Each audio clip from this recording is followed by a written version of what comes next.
varian Delta diduga sudah masuk tanah Papua. Masyarakat harus makin disiplin taat protokol kesehatan. Bahwa setelah membaca berita tentang virus corona yang diganti dengan COVID-19 varian Delta dalam link berita papuabangkit.com yang disampaikan oleh Kepala Dinas Kesehatan Provinsi Papua, maka patut menurut kami menyampaikan tanggapan dan pendapat hukum untuk diketahui dan dipahami bersama. Apabila ingin mengetahui berita tersebut selengkapnya, silakan dibaca pada link berita papuabangkit.com. Virus COVID-19 saat ini yang menakuti dan ditakuti dunia atau disebut pandemi ada dalam IPA tahun 2017 bagi siswa-siswi sekolah menengah pertama yang disebut coronavirus, sama dengan virus influenza atau virus biasa. Kita saksikan bersama pendapat hukum seorang advokat Matius Mamunsari yang disingkat MMS. Selamat datang di Teras Hukum Papua. Namun sebelumnya jangan lupa dukung kami Teras Hukum Papua untuk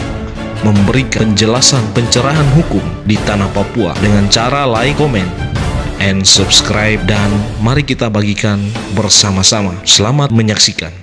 Assalamualaikum warahmatullahi wabarakatuh. Salam sejahtera bagi seluruh warga negara Republik Indonesia yang berada di wilayah Republik Indonesia, yang kami sayangi, kami cintai, kami banggakan, dan yang kami hormati. Perkenankanlah kami dari Teras Hukum Papua hendak menyampaikan pendapat hukum terhadap virus COVID-19 dan penanganannya oleh pemerintah Republik Indonesia dari aspek hukum. Saya, Matius Mamunsari, jabatan advokat selaku pejabat penegak hukum negara Republik Indonesia, mempunyai kewenangan salah satunya itu melakukan fungsi kontrol terhadap negara Republik Indonesia, pejabat negara Republik Indonesia, dan pejabat pemerintah Republik Indonesia.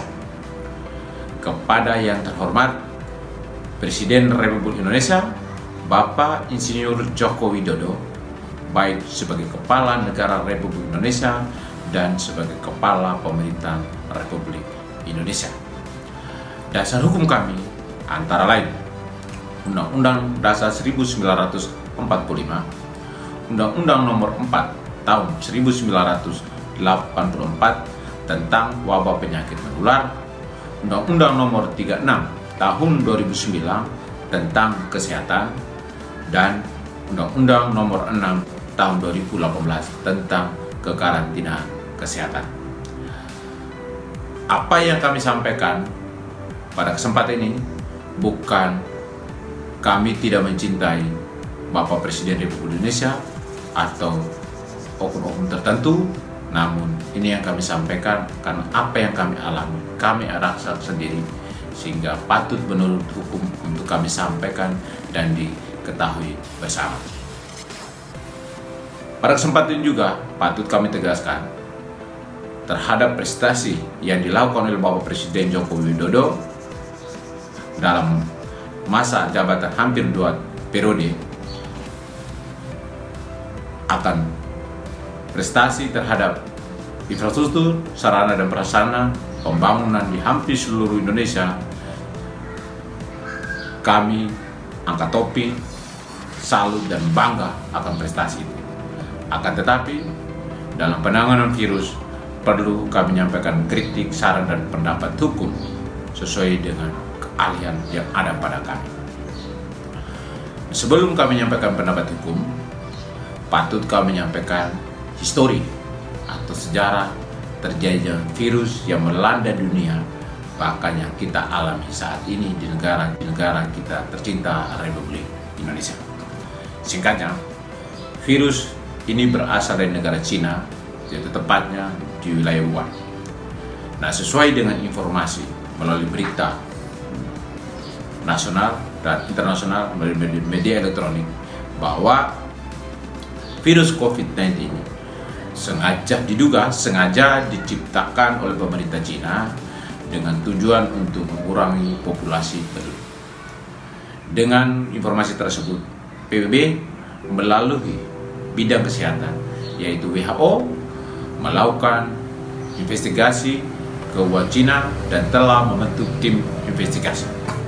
Namun sampai saat ini yang kami tahu, belum ada pengumuman hasil investigasi oleh tim investigasi yang diutus oleh PBB, yaitu dari bidang kesehatan, yaitu WHO. Semestinya negara melalui pemerintah Republik Indonesia sebagai anggota dari PBB harus menyampaikan kepada WHO untuk mengumumkan hasil investigasi tersebut agar diketahui oleh publik. Apalagi dalam undang-undang keterbukaan informasi, rakyat punya hak untuk mengetahui hal tersebut. Namun hingga saat ini belum. Nah, singkat cerita, saat itu ahli kesehatan seluruh dunia, terlebih di Cina, belum bisa memberikan kepastian virus ini melalui media apa. Apakah melalui udara, manusia dan manusia, hewan, binatang, benda, dan lain-lain. Sehingga membuat seluruh masyarakat dunia bingung, terlebih kita di negara Indonesia. Dan yang kami tidak lupa bahwa, dan kami tidak salah, pada saat itu pemerintah Republik Indonesia akhirnya sempat membuat kebijakan untuk melarang impor barang dari Cina. Namun tidak lama kemudian pemerintah Cina melakukan protes terhadap hal itu melalui duta besarnya, dan singkatnya akhirnya pemerintah Republik Indonesia kembali membuka impor barang dari Cina. Nah, pertanyaannya sederhana kepada pemerintah Republik Indonesia, apakah negara Republik Indonesia ini kedaulatan ada di tangan negara lain atau pemerintah lain di luar dari negara ini, ataukah berada di tangan pemerintah Republik Indonesia sesuai dengan amanat Undang-Undang Dasar 1945 pasal 1 ayat 2 memerintahkan bahwa kedaulatan negara Republik Indonesia ada di tangan rakyat. Nah, tapi yang terjadi, yang selama virus COVID-19 semuanya menurut kami jauh dari harapan. Nah, singkatnya, pada saat itu pemerintah Cina menunjukkan kehebatannya dalam menangani virus ini, membangun rumah sakit begitu cepat. Dan pada saat itu juga tidak lama kemudian di beberapa negara masyarakatnya telah tertular atau terkena virus COVID-19. Nah, kita Indonesia saat itu belum ada yang tertular dari virus COVID-19. Sehingga pada saat itu negara kita atau bahkan pemerintah kita diduga dihina oleh negara lain yang mengatakan diantaranya bahwa kita Indonesia tidak memiliki alat yang canggih atau laboratorium yang canggih untuk mendeteksi virus ini, bahkan tidak punya ahli-ahli kesehatan dalam bidang ini. Nah, selanjutnya saat itu pemerintah Cina menunjukkan kepada dunia bahwa pemerintah Cina bisa menanggulangi virus ini di negaranya dengan alat rapid test. Nah, saat itu pemerintah Cina menawarkan kepada negara-negara, yaitu di Amerika, Eropa, dan termasuk Indonesia. Saat itu yang kita ketahui, negara-negara Amerika, Eropa menolak penawaran terhadap penjualan rapid test tersebut. Akan tetapi kita Indonesia saat itu langsung menerima dan memesan alat rapid test. Nah, sebelum alat rapid test ini datang, pemerintah lewat Indonesia melalui Menteri Kesehatan yang bidang kesehatan menyampaikan kepada masyarakat bahwa warga Indonesia tidak usah takut. Di Indonesia belum ada COVID, belum ada yang tertular virus COVID-19. Bagi ini saya mengulangi, mudah-mudahan ini tidak keliru, karena itu diingatan saya. Menteri Kesehatan melalui Bapak Agus Terawan saat itu menyampaikan bahwa bagi yang sehat tidak perlu pakai masker. Yang merasa flu, pilek, silakan memakai masker, karena diduga gejala-gejala virus itu seperti itu. Demam, flu, atau seperti orang flu mengalami demam dan tertular virus COVID-19. Bagi ini saya mengulangi, mudah-mudahan ini tidak keliru, karena itu diingatan saya. Menteri Kesehatan melalui Bapak Agus Terawan saat itu menyampaikan bahwa bagi yang sehat tidak perlu pakai masker. Yang merasa flu, pilek, silakan memakai masker, karena diduga gejala-gejala virus itu seperti itu. Demam, flu, atau seperti orang flu mengalami demam tinggi, atau seperti gejala orang kena flu dan pilek. Nah, singkat cerita, setelah alat rapid test ini datang, faktanya pasien Indonesia langsung membludak. Masyarakat Indonesia yang menderita sakit karena tertular virus COVID-19 berdasarkan data langsung membludak. Nah, selanjutnya kami akan menyampaikan dari aspek hukumnya lebih dalam terhadap hal ini. Pertanyaan kami, sebelum rapid test ini datang, kita Indonesia tidak ada orang yang menderita virus COVID-19. Pertanyaannya, setiap orang atau korporasi atau dan lainnya yang membawa virus ini datang dari Wuhan ke Indonesia, yang telah dihukum melalui putusan pidana ingkrah di wilayah Republik Indonesia disebabkan membawa virus dari Cina. Siapa orang Indonesia? Karena kita harus sepakat bahwa virus ini tidak melalui udara. Apabila melalui udara, maka patut diduga tidak ada lagi penduduk di wilayah Wuhan. Nah, apabila melalui manusia siapa atau orang siapa yang telah hidup, atau melalui badan hukum mana yang membawa hewan, apabila itu melalui hewan atau binatang yang juga telah dihukum di negara Indonesia ini, sehingga virus ini berada serta-merta langsung di Indonesia. Namun faktanya, jangan sampai kita lupa, setelah rapid test ini datang, baru diketahui bahwa virus COVID-19 sudah ada di Indonesia dan pasiennya 1, 2, 3 yang pasiennya reaktif, non reaktif, atau yang sakit, yang mati dan segala macam sesuai dengan pemerintah. Saya tidak perlu bahas itu. Begitu sekian banyak. Nah, apakah ini wajar? Pertanyaannya. Nah, ini harus dijawab oleh ahli-ahli kesehatan. Namun, menurut pendapat hukum saya, dari situ berarti menurut saya, pendapat hukum saya, kita sendiri mengakui berarti memang sebelum alat rapid test ini kita tidak punya alat untuk bisa mendeteksi. Kita tidak punya ahli-ahli kesehatan dalam bidang ini, sehingga apa yang disampaikan oleh negara, kita sendiri akan membuktikan itu, bahwa kita tidak punya kemampuan dengan alat rapid test baru kita bisa deteksi. Nah, singkat cerita, saat itu rapid test datang. Menurut Cina, ini bisa deteksi untuk menangani pasien-pasien COVID. Namun setelah alat rapid test ini dipesan oleh pemerintah Republik Indonesia, menurut pemerintah Cina tidaklah cukup, harus dengan swab, harus dengan swab antibody, swab antigen sekarang dan PCR dan segala macam. Nah, pertanyaannya, Cina bisa mengobati atau mengatasi masyarakatnya yang terkena virus ini, dan sampai sekarang belum ada obat, tapi faktanya sudah tidak ada pasien di sana.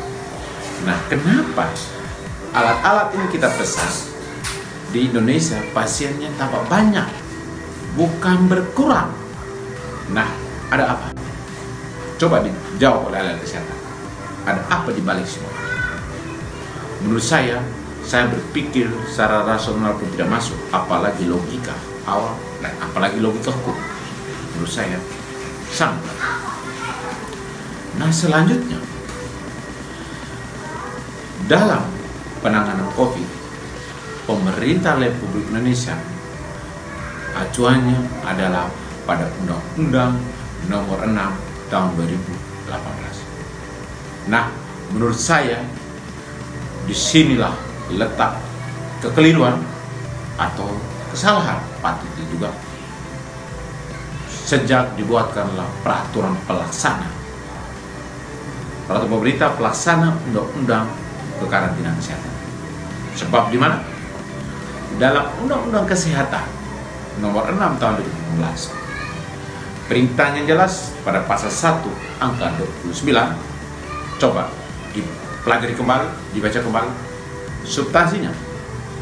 Pejabat yang berwenang yang menentukan daerah kita ini wabah atau terdapat penyakit atau virus dan segala macam adalah pejabat karantina kesehatan. Pejabat karantina di bidang kesehatan, bukan yang lain. Namun dalam peraturan pemerintah Nomor 21 Tahun 2020 tentang pembatasan sosial berskala besar atau PSBB, itu yang menentukan adalah petugas satuan tugas atau satgas COVID. Dasar hukumnya apa? Karena semestinya dalam peraturan pemerintah pelaksana undang-undang untuk penanganan COVID ini seharusnya pejabat karantina kesehatan agar tidak bertentangan undang-undang pokoknya, yaitu undang-undang tentang karantina kesehatan Nomor 6 Tahun 2018. Nah, jangan sampai ada oknum pejabat yang berwenang menyampaikan kepada masyarakat bahwa apabila peraturan pemerintah ini dianggap oleh masyarakat bertentangan dengan undang-undang, maka silakan lakukan judicial review atau uji materi undang-undang tersebut di Mahkamah Agung. Nah, menurut saya ini berarti pemerintah diduga kembali menyusahkan rakyat. Karena pertanyaannya, pada saat pejabat pemerintah yang berwenang dalam melakukan uji peraturan pemerintah terhadap atau kajian peraturan pemerintah terhadap undang-undang di Departemen Menteri Dalam Negeri bidang melakukan kajian atau tidak dan menemukan hal ini atau tidak. Apabila menemukan, kenapa tidak dikoreksi atau tidak dibatalkan peraturan pemerintah tersebut? Kenapa dipaksakan diberlakukan dengan waktu yang begitu singkat? Itu yang menjadi pertanyaan kembali dari masyarakat. Sehingga saya berharap jangan sampai ada pejabat pemerintah yang menyampaikan pendapat tersebut karena sangat disayangkan. Nah, selanjutnya dalam Undang-Undang Karantina Kesehatan, apabila negara Republik ini sudah terdampak wabah virus, apakah itu dari biologi, hal biologi, atau dari kimia atau radiasi dan segala macam, maka yang menentukan keadaan tersebut yaitu pejabat karantina. Di antaranya itu harus dikarantina, 2 harus diisolasi, 3 karantina rumah, berikut karantina rumah sakit, berikut karantina wilayah, dan yang terakhir pembatasan sosial berskala besar atau yang dikenal PSBB. Nah, yang berwenang seperti yang tadi saya sebutkan adalah pejabat karantina kesehatan. Beliau yang menentukan dan memutuskan, setelah itu menyampaikan kepada Menteri Kesehatan untuk ditetapkan orang ini dikarantina, orang ini diisolasi mandiri, oh keluarga ini dikarantina dalam rumah, oh wilayah ini, orang-orang ini harus dikarantina di rumah sakit, oh orang ini harus wilayah ini harus ditetapkan sebagai karantina wilayah, atau suatu wilayah daerah ditetapkan sebagai pembatasan sosial berskala besar.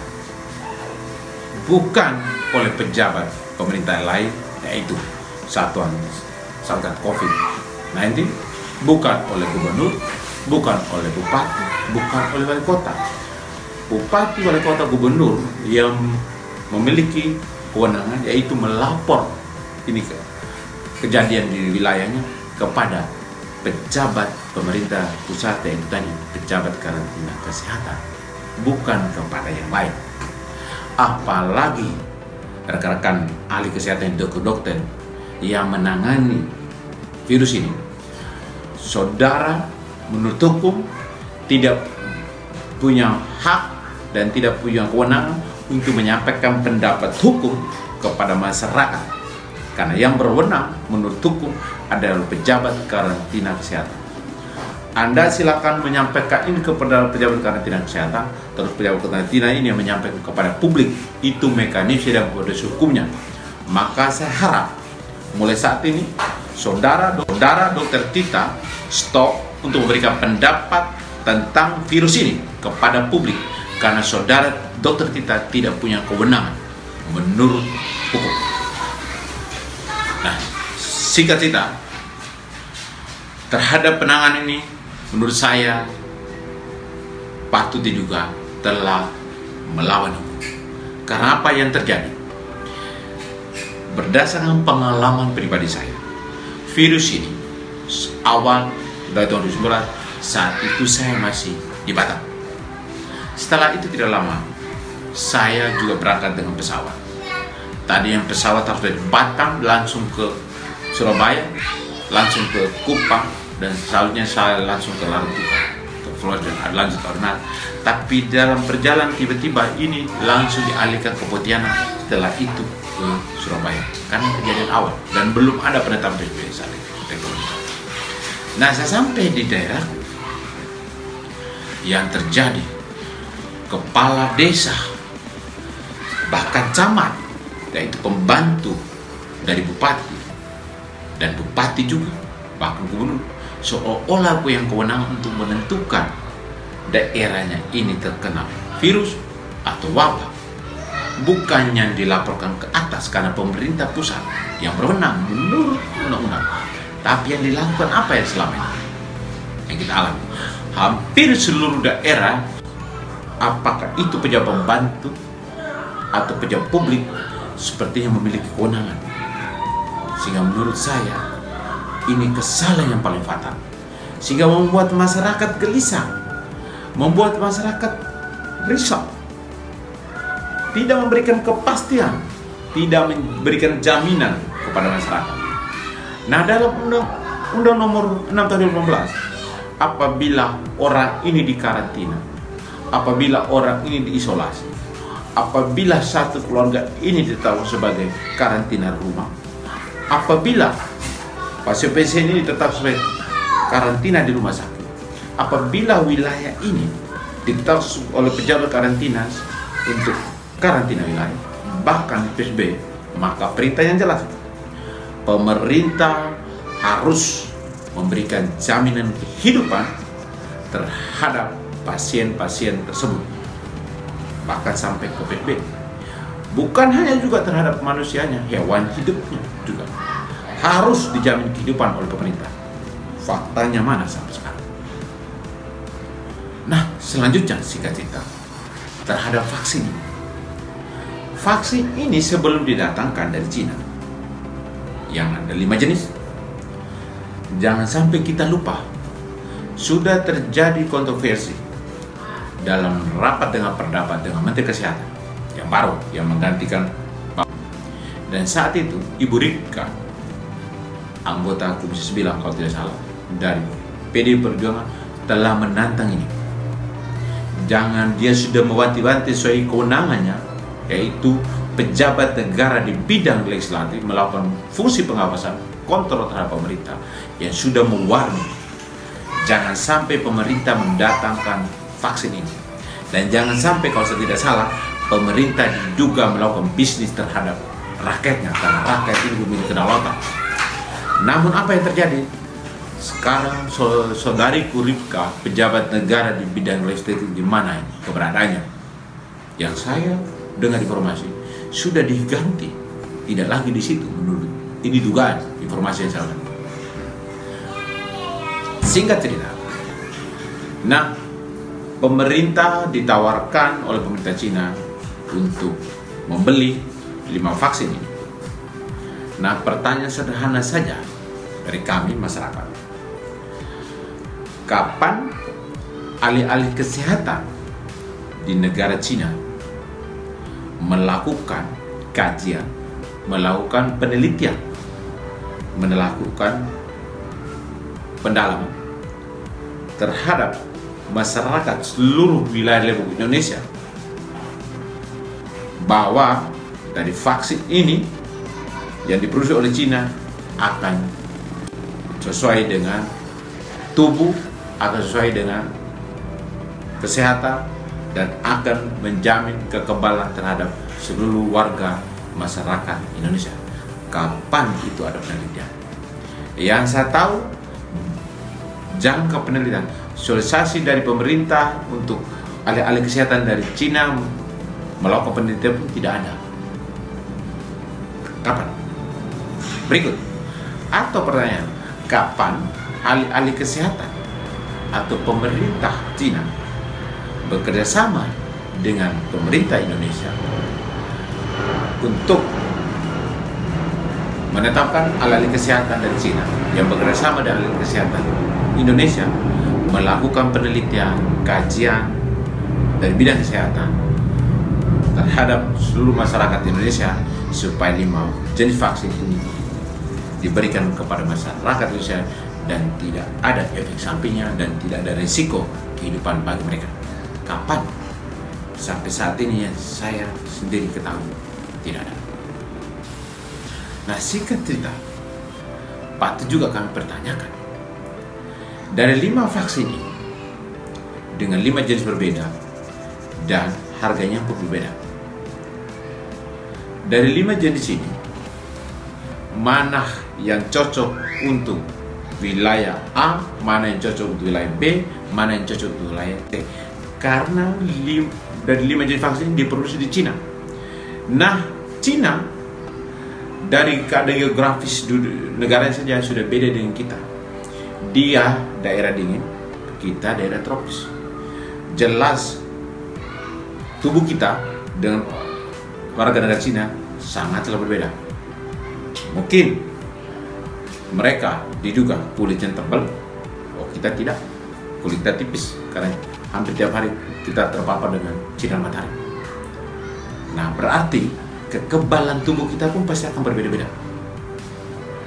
Nah, pertanyaannya, apakah vaksin ini begitu serta langsung cocok dengan kita?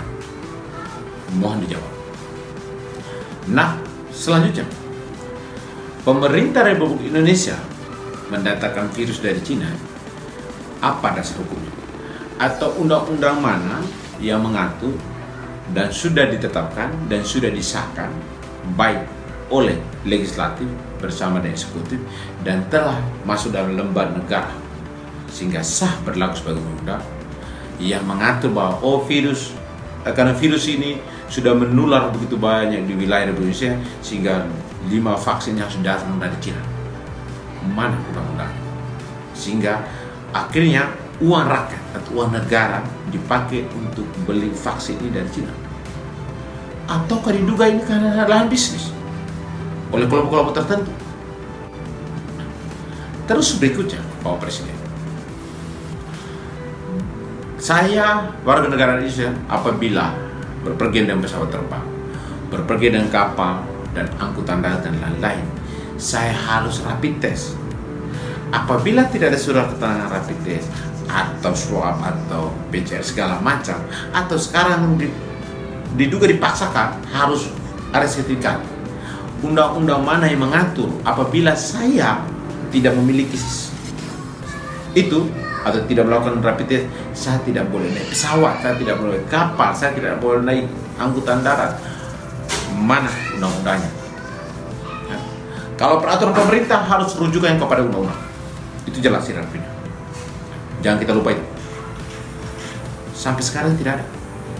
Dan di Indonesia ini kapan pejabat karantina kesehatan menetapkan bahwa wilayah A, wilayah B, wilayah C telah tertular wabah atau virus COVID-19?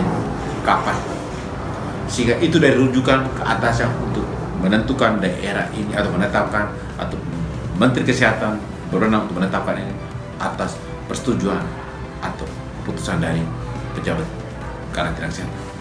Mana? Ya, setahu saya sampai sekarang belum ada. Sehingga menurut hukum, daerah-daerah menetapkan daerah masing-masing melalui kepala-kepala daerahnya. Apakah ini tidak bertentangan hukum?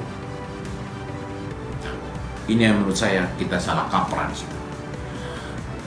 Kita pejabat negara dan pejabat pemerintah selalu menyampaikan kepada masyarakat bahwa negara kita ini negara hukum, itu perintah konstitusi juga. Nah, tapi dalam implementasi dalam penanganan COVID ini yang terjadi mana? Apakah penanganan COVID ini hanya berdasarkan pendapat hukum atau pendapat pribadi dari oknum pejabat pemerintah? Ataukah hanya melalui rapat-rapat forum pimpinan daerah untuk menentukan daerah ini COVID dan tidak dilaporkan ke atas? Nah, ataukah daerah-daerah atau wilayah di Republik Indonesia sudah menjadi negara bagian dari Republik Indonesia?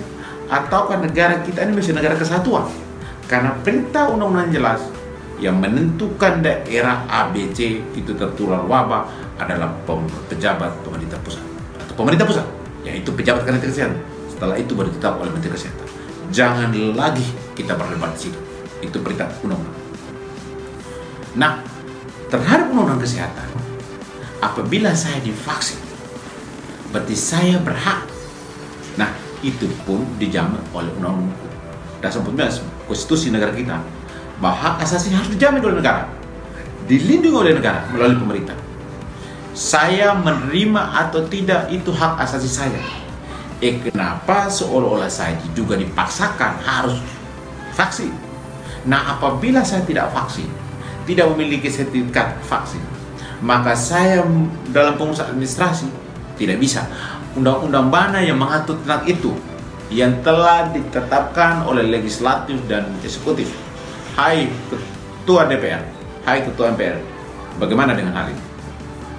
Tolong lakukan fungsi kontrol, lakukan kewenangan, dan bapak-bapak yang berada di MPR, berada di DPR, mereka adalah wakil rakyat. Namanya sajalah wakil rakyat.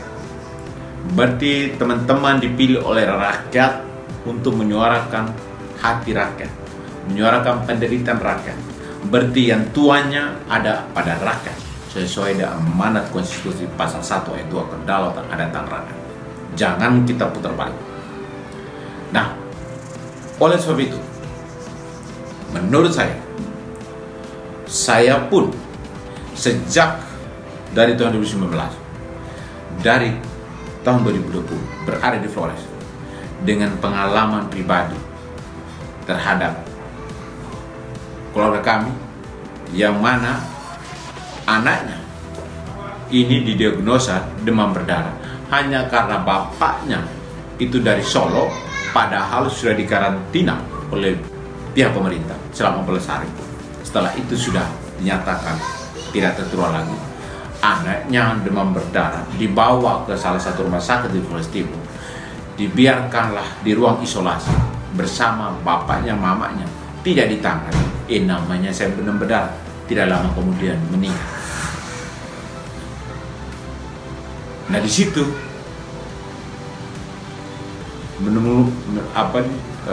masyarakat berargumen sendiri, mengeluarkan pendapat, berasumsi sendiri bahwa anak ini terpapar COVID atau virus COVID. Nah, selain itu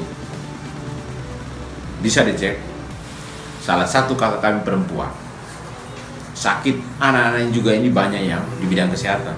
Bahkan keponakan saya satunya itu dia bagian laboratorium untuk mengetes orang ini tertular COVID atau tidak. Kakakku singkat cerita meninggal bukan karena COVID, tapi pemberitaannya seolah Kak Agung ini COVID. Nah pada saat itu Kak Agung masih di Weberang, saya ke sana cium, peluk dan cium, nangis. Setelah itu sampai di kampung ada yang tanya, ya selevel dengan Kak Agung, seumur dengan Kak Agung, bahwa kakak ini, Kak Kris ini COVID. Siapa yang bilang? Masyarakat. Nah kalau kakakku itu COVID berarti nanti besok aku kena, karena saya yang juga ikut cium kakakku. Nah singkat cerita, hal-hal ini apakah yang terjadi, apakah saudara dokter Tita tahu? Apakah saudara Tita juga pernah ke daerah mungkin di perkotaan SOP tentang penanganan ini, SOP di rumah sakit ya, bukan undang SOP itu mungkin sangat tertib rapi. Apakah daerah lain seperti di Jakarta? Belum tentu.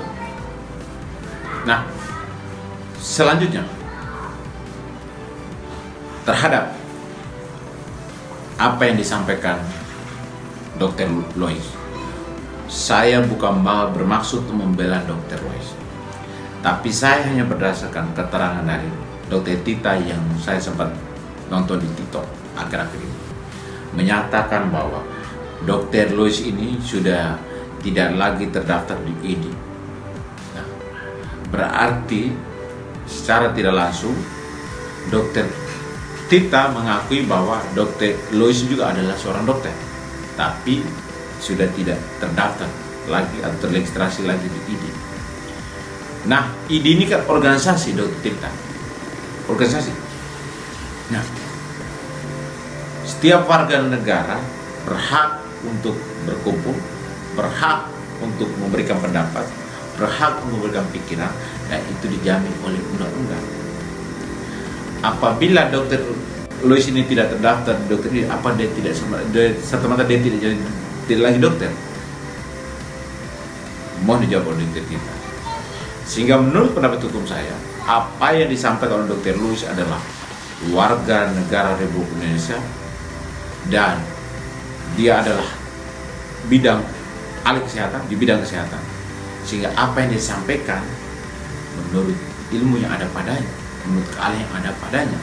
Apabila Dokter Tita melalui teman-teman dokter lain memaksakan untuk memberikan kajian ilmiah, apakah cukup bisa 1 hari, 2 hari, atau 1 minggu? Nah, apa yang saya sampaikan tadi, apakah teman-teman dokter sudah melakukan sebelum memberikan vaksin ini pada seluruh masyarakat Indonesia? Sudah ada kajian dari bidang kesehatan, berdasar penelitian. Nah, selanjutnya kepada pemerintah Republik Indonesia, lebih kepada Bapak Presiden, apakah pemerintah Republik Indonesia lupa bahwa sejak kecil warga negara Republik Indonesia termasuk saya sudah telah menerima imunisasi untuk kekebalan tubuh dari pemerintah Republik Indonesia. Apabila ini virus corona ini hanya dilawan dengan imun tubuh, nah kekebalan tubuh ini sudah dijamin oleh negara melalui pemerintah saya sampai kecil. Kenapa harus disuntikan lagi dengan vaksin? Nah, realitanya vaksin yang diberikan ke seluruh warga negara Indonesia sudah banyak yang korban. Apakah itu human error dari oknum-oknum tim medis, ataukah karena vaksin ini? Apakah sudah ada kajian atau penelitian dari bidang kesehatan terhadap ini? Sehingga terus memaksakan. Nah, yang menjadi sangat mengherankan saya di daerah Flores, bahkan kembali ke Papua, begitu vaksin tiba di bandara, langsung dijemput dengan pengaman begitu ketat. Vaksin ini siapa? Apakah dia pejabat negara atau dia pasukan khusus?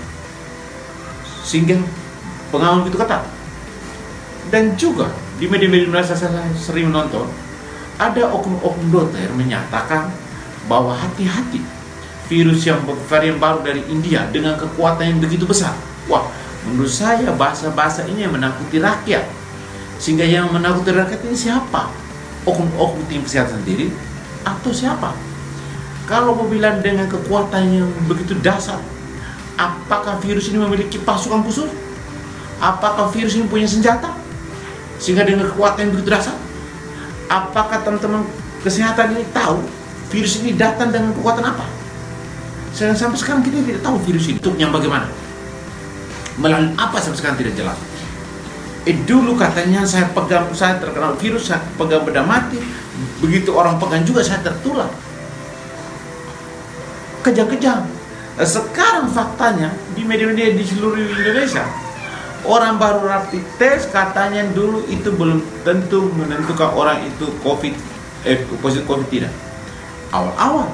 Tapi sekarang orang baru rapid test aktif, sudah diduga divonis, sudah terkena virus, lari-lari, dikejar oleh aparat. Nah, ini saat membingungkan, tidak masuk di akal. Jadi virus COVID ini sebenarnya apa? Apakah diduga karena memang untuk lahan bisnis konglomerat dunia atau konglomerat juga yang di Indonesia? Ataukah betul-betul virus? Ataukah virus ini diduga hanya dibuat sengaja untuk menakut rakyat untuk supaya vaksin ini bisa laku?